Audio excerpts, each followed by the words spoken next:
We lied that rats invaded presidential villa in order to cover Buhari's illness, Garba Shehu. Who asked the question? We know that people are always lying now. Maybe it's APC. You put that in your tenure, snake will swallow money. This one will come and swallow money. Imagine in a whole Aso Rock, there is rats. So rats invaded presidential villa. Who believed you? Nobody believed you now. You lie for your pockets. You lie for your head. Who is that? Who asked you question? Who told you to come and confess?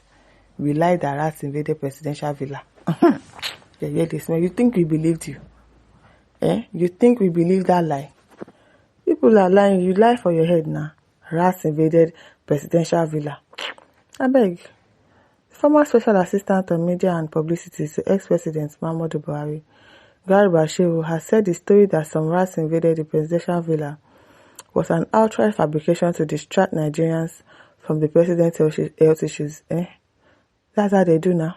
We know that's how people do a lot of distractions, but who believed you? People are always fabricating. People are always lying. APC and lies, 5 and 6, is a criteria now for joining APC. If you want to join APC, you have to know how to tell lies. You have to know how to think on your feet and say, oh, it's because of rats. It was rats that invaded presidential villa. I beg you. In his book, he was the one that wrote the book. Can you imagine? Liar, they write the book. Person won't talk inside the book. Lies now. Plenty lies that will be inside that book. In his book, recently launched in Abuja, Shehu disclosed that he crafted the villa rat invasion story to divert public attention away from concerns about President Buhari's health and capacity to govern. People can hear. People can hear. That's how they now bring a lot of distractions too. Just like the way they will use VDM to distract Nigerians. Something will be happening. Remember the Shehu and that guy's issue, the SUG governor's issue, the distraction that came. They are always fabricating lies. They are always lying. Can you imagine distracting Nigerians? And people where they distracted now, people that always believe your sub stories. Imagine you crafted the villa rat invasion and you are proud to say it. You are proud to say it, and you have a book that you just wrote. That means your book is filled with lies. Lies. Prior to Buhari's return to Nigeria on August 19, 2017, after nearly 3 months of medical treatment in the United Kingdom, 3 months, President left seat for 3 months on top sickness. And he was sick throughout his tenure. Throughout his tenure, he was always going for medical attention. Some people even say that it is not our president because that is there, It is well. The indigenous people of Biafra leader Nnamdi Kanu had alleged that Buhari had been replaced, yes, with a clone named Jibrin from Sudan. Yes, that Buhari was already, gone, and they went to bring his doppelganger. Yes, that's what they call it. His doppelganger from Sudan to replace him as president. Upon Buhari's return, some Nigerians began to question whether it was truly him or the so-called clone, Jibrin of Sudan, as Kanu claimed. The situation grew more suspicious when the presidency announced that Buhari would be working from home instead of his office at the State House, further fueling doubts about his health and leadership capability. In Chapter 10 of the book, Garba Shehu revealed that the situation became a serious concern for him after Buhari's social media aide, Bashir Ahmad, announced on Twitter, now X, that the former president had returned but will be working from home. That's how they deceive us a lot. Lying. That's how all of you be coming out to be confessing one after the other. Another person will also come and tell us that, oh yes, so it was a clone that was there. It was not our real president. All of you, I like the way all of you are coming outside, writing books, confessing your sins one after the other. It's good.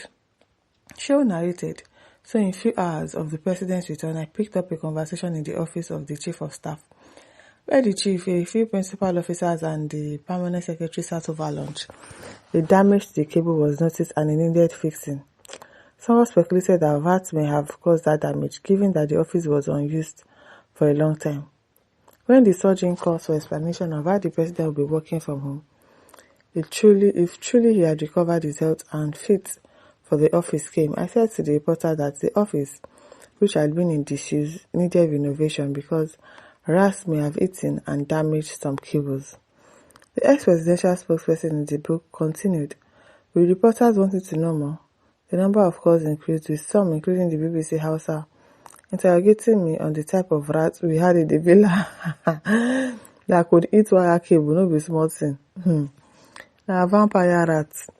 To get them journalists off my back, I referred them to the strange rats that invaded the country in 1980s during the Rice Armada that came here aboard ships bringing the commodity from Southeast Asia.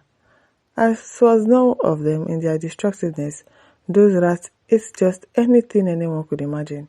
Many critics disagreed with me, saying that we were covering up the presidential health. Was that not what you were doing? Was that not what you were doing? Some people had a good laugh over the narrative. Yes, now, because who will believe that crap that you're saying? And an inside few believed me. Insignificant few believed me. At a later meeting, the Minister of Information, Alhaji Lai Mohammed, and Vice President Yemi Osinbajo asked me why I had told that line of story. I said to them that the choice I made was deliberate. I wanted the discussion to shift, to move to any other issue besides the president's health and his ability to continue in office as the leader of the country. In my view, that spin succeeded. Both of them disagreed, saying that this was well off the mark. So now that you are telling us, are you like, what was it called? You are telling us your portfolio. Are you looking for a job? So that they will employ you, you know. You know the APC too. Maybe they will employ you. Since you have a lot of lies in your head, since you know how to fabricate things and you know how to divert people's attention from the real issue to another thing, are you sharing your CV with us? Because I don't understand. Now that you have told us this story, now we should be hailing you. That you lied that the president's villa was invaded. Because I don't understand. What are you trying to do? I beg you. S.A. Joseph said, was that the only lie you told? Continue, please. We are listening. You will still come and tell us more. Tell us more. Matthew Oboye says, the wages of lies lie waiting for you. Just as you praised yourself, it is awaiting for you, except you turn to Jesus and confess that sin of lies. Confess first. He will not. It's already. What did you do now? Though he's bragging, though. He's actually bragging and trying to maybe look for another job. To employ him as a liar, a fabricator. Maybe only small thing. Now, people don't forget to like, share, subscribe. Thank you for listening. See you some other time. Bye.